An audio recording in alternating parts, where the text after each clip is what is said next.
Hello ನಮಸ್ಕಾರ ಸ್ನೇಹಿತರೆ. ಇವತ್ತಿನ ಸಂಚಿಕೆಯಲ್ಲಿ ಏನಪ್ಪ ಆಗ್ತದೆ ಅನ್ನೋದನ್ನು ಚಿಕ್ಕದಾಗಿ ನೋಡ್ಕೊಂಡು ಬರೋಣ ಬನ್ನಿ.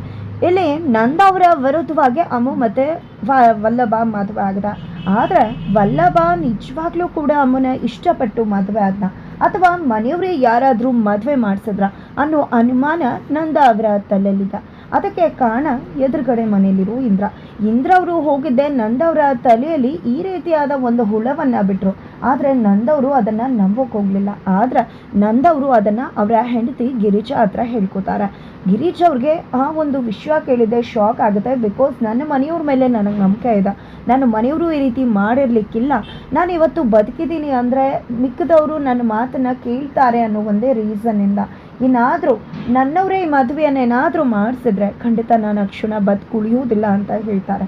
ಏನು ಮಾಡಬೇಕು ಅಂತ ಗಿರಿಜಾಗೆ ಗೊತ್ತಾಗೋದಿಲ್ಲ. ಯಾವುದೇ ಕಾರಣಕ್ಕೂ ಸತ್ಯ ಗೊತ್ತಾಗದೇ ಇರೋ ಹಾಗೆ ನೋಡ್ಕೋಬೇಕು ಅಂತ ಮೀನಾ ಜೊತೆ ಮಾತನಾಡ್ಕೋತಾರೆ. ನಂತರ ವಲ್ಲಭ ಮತ್ತು ಅಮ್ಮು ಹತ್ರ ಹೋಗಿ ನೀವಿಬ್ರು ಚೆನ್ನಾಗಿರೋ ರೀತಿ ಇರಬೇಕಾಗತ್ತೆ, ಇಲ್ಲ ಅನುಮಾನ ಬರುತ್ತೆ, ಇಲ್ಲ ನಾನು ಸಿಕ್ಕಾಕೋತೀನಿ ಅಂತ ಕೂಡ ಹೇಳ್ತಾರೆ. ಹಾಗಾಗಿ ಅವರು ಕೂಡ ಅಪ್ಪನ ಮುಂದೆ ಚೆನ್ನಾಗಿರೋ ರೀತಿ ನಟನೆ ಮಾಡೋಕ್ಕೆ ಶುರು ಮಾಡ್ತಾರೆ.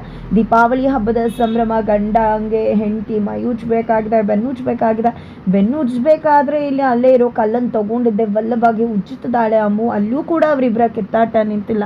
ತದನಂತರ ರೆಡಿಯಾಗಿ ಮುದ್ದಾಗಿ ಬಂದು ಹಾಲ್ನಲ್ಲಿ ಎಲ್ಲರ ಜೊತೆಗೂಡಿ ಊಟ ಮಾಡ್ಲಿಕ್ಕೆ ಕುತ್ಕೋತಾರೆ. ಗಂಡ ಹೆಂಡತಿಗೆ ತಿನ್ನಿಸ್ಬೇಕು ಅಂತ ಮೀನಾ ಹೇಳಿದಾಗೆ ಹಪ್ಳ ಅದು ಇದು ಎಲ್ಲಾನು ಒಟ್ಟಿಗೆ ಸೇರಿಸ್ಕೊಂಡು ಅಮ್ಮು ಬಾಯಿಗೆ ತುರುಕ್ತಿದ್ದಾರೆ ವಲ್ಲಭ. ನಿಜವಾಗ್ಲೂ ಲವ್ ಮ್ಯಾರೇಜಾ ಅಂತ ಮನೆಯವ್ರಿಗೆಲ್ಲ ಅನುಮಾನ ಕೂಡ ಬರ್ತದೆ.